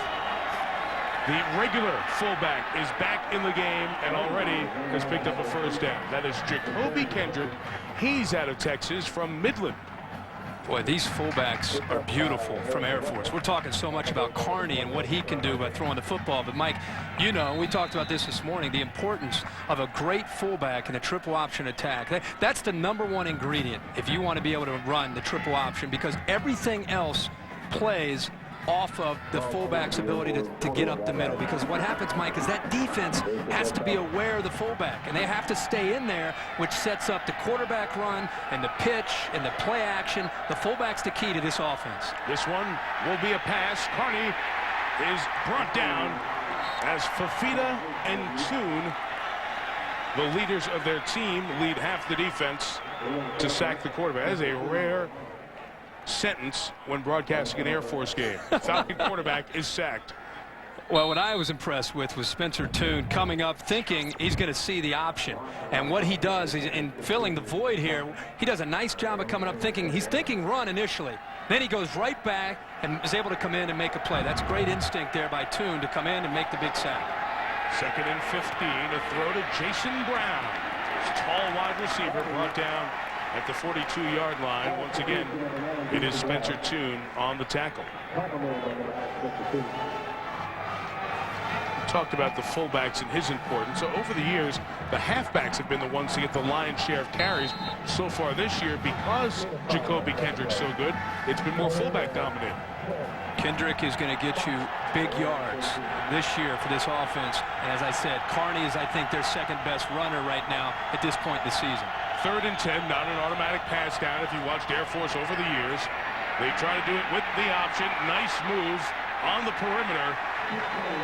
But Chad Smith can't skate out the rest of the way. It was Martell Burnett, who's shaken up after he made the play, who forces this 4th down. Mike, this is textbook on how to stop the option. You always hear assignment football. Watch Burnett takes the pitch, or takes the dive. You have a cornerback that comes up and takes the quarterback. Then Weddle is there filling the alley and the pitch. And Burnett, even though he's a little bit dinged up, he's not only stopped the fullback, he then picked up the pace, ran to the football, and made a play on the pitchback as well. See some of the skills of a more perimeter, more offense-oriented player with that one from Burnett. Well, he was a wide receiver. He's been moved around receiver, safety, linebacker, defensive end. He kept finding that table where they give him all the good food, kept growing. Yep. And the next move's in as a defensive tackle, but he's gone from receiver to defensive end. And you see how effective he is at that new spot, forcing an Air Force punt. And with Ledbetter's injury, his ability to come on and really pick up and have a good feel for that position is imperative for Utah's defense. All right, rugby punt. Now, this is a little different because Donnie Heaton has options. He can always run it. He had 4 guys coming at him, so he decided to kick that one and kicks it all the way out of the end zone for a touchback. Kick 53, net 33. Utah ball at zone 20 when you come back.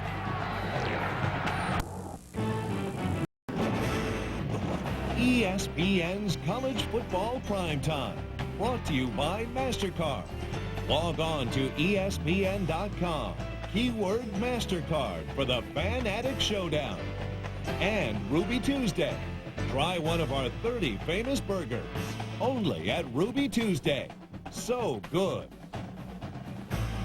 No better mascot for the Air Force than the Falcon. Falcons can exceed 200 miles an hour. Powerful, graceful, and Kirk was pointing out they have about 8 times sharper eyesight than man. Could use a Falcon driving with us on Wednesday nights. Thursday night road trips. 1st and 10 for Utah. The handoff for Quinton Ganther. He was banged up last week, gains a couple of yards against the banged up Utah or Air Force defense, Aaron. That's right, Mike. Right now they're missing 2 key seniors on their defense. First of all, Overton Spence, he hasn't been in the game since late in the 1st quarter, suffering from a contusion on his right thigh. You can see he's trying to walk around, getting it loose up. We're trying to find out if he's going to get back in the game. And then Russ Mitcherling, he suffered a left ankle sprain last week versus Wyoming. He's on crutches right now. He is done for the night. Grant Thomas has played most of the way inside for Air Force. Mitcherling, one of the captains, so a big loss. Play action, Johnson going deep. Flag thrown for pass interference. Latondras, the intended receiver. Carson Bird out of Georgia was there on the coverage and did a little too much. Well, the corners from Air Force are being isolated on the outside just because of the nature of the offense and what you're asked to do. And that time, Carson Byrd, if you're going to put your arms like that, up like that, yeah, at least have to turn your head. If you don't turn your head back, you're going to get called every time because you look guilty. I mean, you just look like you've been beaten and you're trying to catch up with the wide receiver. And we'll see how much contact there is, but he doesn't even turn his head back. That's definitely pass interference. But if you ever want to get away with one, you can get your hands up and just turn your head back, make an attempt to make it look like you're trying to make a play instead of just trying to catch up to the wide receiver. Never the worst penalty in college football. In the NFL, it'd be down at the plus 30-yard line. Instead, it's down here at the minus 40 or your own 40, to use the coach's terms. Johnson with Ganther behind him.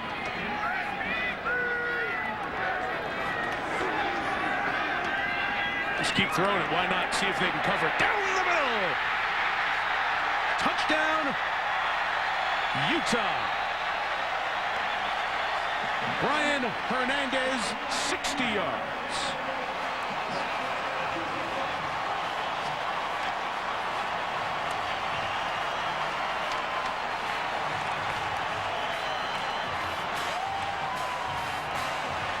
We can't keep up with him. Why not go deep again? Mike, we've talked the entire game about Kyle Whittingham, his offensive attack. Andy Ludwig, the offensive coordinator, one of the things that they liked coming into the game was their receivers going up against the safeties and linebackers of Air Force. We've seen it the entire game. Brian Johnson has had a great night, but give the offensive line credit for giving him time and the scheme credit for finding the holes that they've been able to exploit. And as we've been saying over and over, it's been over the middle of the defense. Fisher DeBerry told Aaron Andrews coming out for the second half, we have to stop the plays down the middle of the field. This is a great move to the outside. Look at Hernandez set up Giannini. Little outside move. He broke his ankles. And once he made that move, that's an easy touchdown for Utah. And right now, Mike, Brian Johnson is on fire on Thursday Night Football. With Aaron Andrews and Kirk Herbstreit, Mike Tirico. Glad you're with us. All tied at 7. As, some of the fans read the student newspaper, trying to pick out a player to yell at from Air Force. I guess this is second down as we come back out of the timeout, and Carney runs it, held up at the 2-yard line. Wrapped up at the top by Steve Tate, the extra safety who started tonight. Spencer Toon is coming from the other side. Kirk, what about the mix that we've seen, the balance you talked about when we were up on the roof at the beginning of the game? I want to give Carney some love because that was a great read, but they have mixed it up. I mean, of course they're going to run the football 9 yards per play and averaging over 7 yards on 1st and 10. That's Air Force kind of football, and that's putting them in situations like this to be able to execute. Receiver will be at the bottom of the screen with a 6-inch height difference. 3rd and goal. They run the fullback Williams, who pounds forward and is in for the touchdown. So Ryan Williams, who did not have a touchdown last year as he was a member of the junior varsity, had just 12 carries coming in tonight, has 7 carries, 54 yards in his first 2 Division I touchdowns. Like, that was a great job of running, of course, and good effort by Williams, but the line, they went right at Fafita, right at the strength of Utah's defense. Pushed him back. It's a very good offensive line. It's the reason that they've had time to throw in these throw situations. They're good running. 4 seniors and a junior, all returned from last year. Out of Winona, Minnesota, Scott Eberle bangs through the extra point. The Falcons had a 73-yard scoring drive in the first quarter, 78 yards here to start the second. Curtis Grantham is 62. He helps with the big block to pave the way for Williams' 2nd touchdown of the night. Halftime report. Each week we deliver the Pontiac game-changing performance, and this week it comes from the Alabama-South Carolina game as Keith Brown takes the pass from Brody Coyle, shakes a couple of tackles, And House, as it tied, never looked back after that. It broke the tie, and they went on to win 37-14. That was it. Out of all those spectacular plays, the game was a blowout. 78% of the people Where'd you go voted. to school? All your friends down now. I am on scholarship with ESPN. Let me tell you how this works, though. The Tyrone Pro Throw play was so great last week. The people at Alabama who locked into their computer science programs, they wanted to get $10,000 donated to the General Scholarship Fund. $5,000 last week and $5,000 this week. Now that's some courtesy of smart Pontiac students. going to the General Scholarship Fund at the University of Alabama. If you see a Pontiac game-changing performance, you can nominate it at ESPN.com. Just search the word Pontiac. It is Coyle to Brown in a blowout, winning the Pontiac game-changing performance this week. Not yet having a Pontiac game-changing performance, but it has been a sparkling one so far for Utah's Brian Johnson. He's got the Utes on top by 10.